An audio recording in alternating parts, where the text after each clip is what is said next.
Do you know what the third highest mountain in the United States is? I'm willing to bet that you've never heard of it, despite the fact that it's nearly 3,000 feet higher than Mount Whitney, the highest mountain in the lower 48. But first, be sure to follow for more mountain and geography content. Now, you've probably heard of Denali, which is the highest mountain in the United States and all of North America, standing at 20,310 feet. But what about Mount Foraker? Standing at 17,400 feet, Mount Foraker is the third highest mountain in the United States and the sixth highest in all of North America. But despite these impressive stats, I'm willing to bet you've never even heard of it.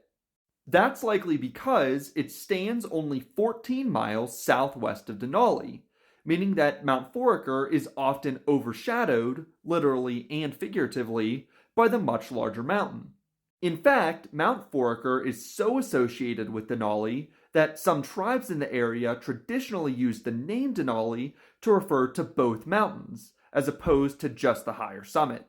Similarly, the Russian name for the mountain, Bolshaya Goya, which translates to Big Mountain, also referred to the entire massif. So Mount Foraker wasn't widely distinguished as a separate peak from Denali until it got the name Mount Foraker in 1899, when a lieutenant in the U.S. Army named it after Joseph B. Foraker, shown here, who was a sitting senator from Ohio at the time. If that story sounds familiar, it's because Denali was given the much worse name Mount McKinley in honor of William McKinley, who was also an Ohio politician at the time, just a few years earlier. But while Mount Foraker is often overshadowed by Denali, it's a pretty impressive mountain in its own right, as it stands more than half a mile taller than any mountain peak in the lower 48, and due to its low-lying surroundings, it has some insane topographic relief, making it well worth a visit.